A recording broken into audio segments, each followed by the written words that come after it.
that most people are actually aware as far as how it actually affects the general public as well as doctors themselves. So first off, what is medical malpractice and who can actually be held accountable? Medical malpractice is the negligent treatment of a patient by a physician or other healthcare provider that results in injury, damage, or loss. Doctors are not the only healthcare workers who can actually be sued in the results of injuries, such as in other medical personnel acts, such as like caregivers or even surgeons. The ones that actually work closely with those particular doctors and surgeons can also be sued because they're actually working as a team with the doctor. Medical malpractice standards and regulations vary from country and even by states. Some states, they don't actually necessarily go by the same as another state based off of what their laws are within that particular state itself.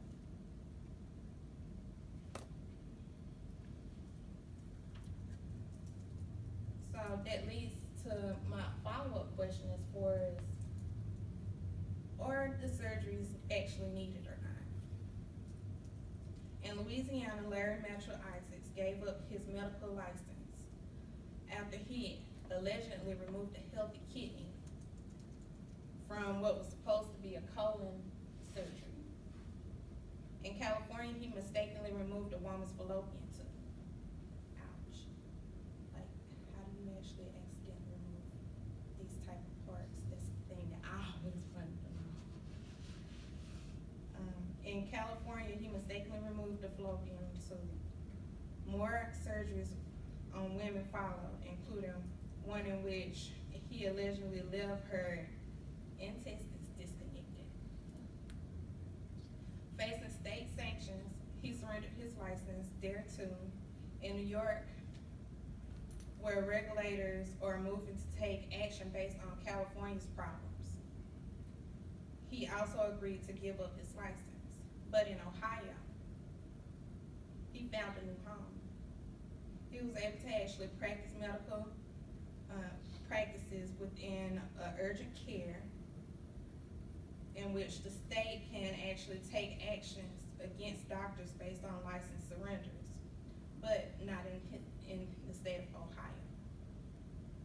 More than 250 doctors who surrendered a medical license were able to practice in another state. An investigation by the Milwaukee Journal sector. This is actually coming from the U.S. Today magazine. How reports against medical doctors claim. In 2005, the Illinois legislature enacted a progressive law aimed to create a balance in medical malpractice claims. The law created a cap on pain and suffering and non-economic damages. But recently, a Cook County judge ruled that the cap was unconstitutional based off of a lawsuit between Lebanon versus Gatlin Medical Memorial Hospital, in which this is not a new phenomenon, because it's lawsuits everywhere, regardless of what state you're in or what country you might actually travel to. Personal injury lawyers nationwide have begun to ask the courts to systematically impose their own narrow interpretations of tort reforms, effective to overturn caps on awards. If the personal injury lawyers are successful in persuading the courts to overturn those tort reforms, then the cost of healthcare will continue to escalate, and physicians will keep leaving states where the malpractice climate favors lawyers rather than the medical malpractice itself. What are the most statistical what are the most current statistics found on medical malpractice? Between 2003 and 2015, 89% of physicians had a successful malpractice claim filed against them. Researchers found that about 9% had one successful claim on their report, and the remaining 2% had two or more claims. About 2% of practicing physicians account for about 40%. I'm sorry, that was the other one. About 40% of malpractice claims, Stewart said. What are the effects on the healthcare system due to medical malpractice? There's been a long-running theory that one reason medical costs are bloated is that doctors are scared of medical malpractice lawsuits. So they order expensive and unnecessary tests to protect themselves from liability. Because, again, malpractice is based on as far as like whether or not a doctor has actually did everything that they were supposed to do, such as doing all of the necessary labs and making sure that they're actually diagnosed properly, things of that nature.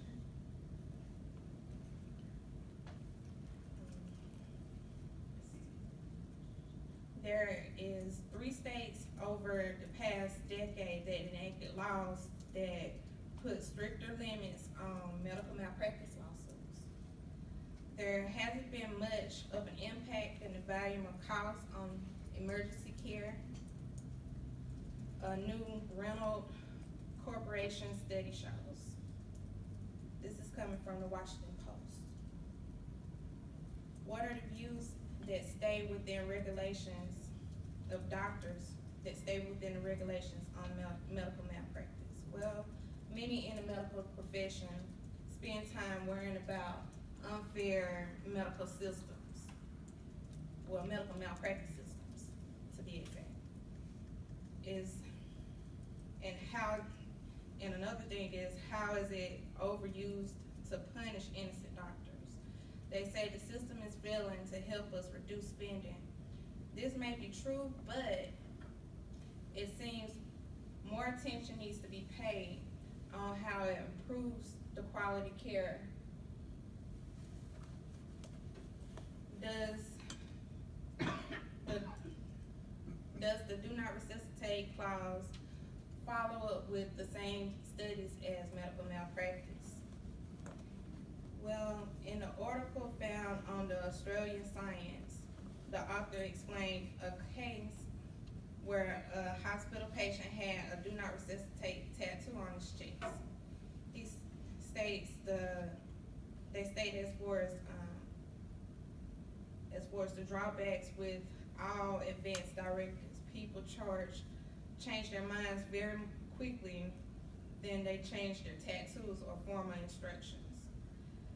They may not be a faithful representative of the frame of mind of a patient at the very moment when they are most needed. By the instructions for doctors written months or even years before they actually change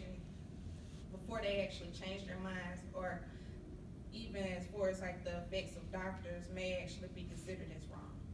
Advanced directives that are used but isn't properly better to appoint a guardian who takes an unconscious patient's wishes into account in the light of changing circumstances. So as far as like do not resuscitate, that's basically like an action as far as like no one actually doing cardiac vascular like resuscitation. Some people, they choose to actually just pass away if there's some type of traumatic events, whereas like if others, they may actually want to just pass along, they don't want to actually be held on a life support, basically. So today I just basically went over as far as the statistics, as far as like how often people are actually sued, as far as doctors, as well as how the medical reform has actually been affected as far as like whether or not it actually affects our payments whenever we pay our premiums with our health insurance, as well as how it actually affects doctors, good doctors that's trying to actually do the right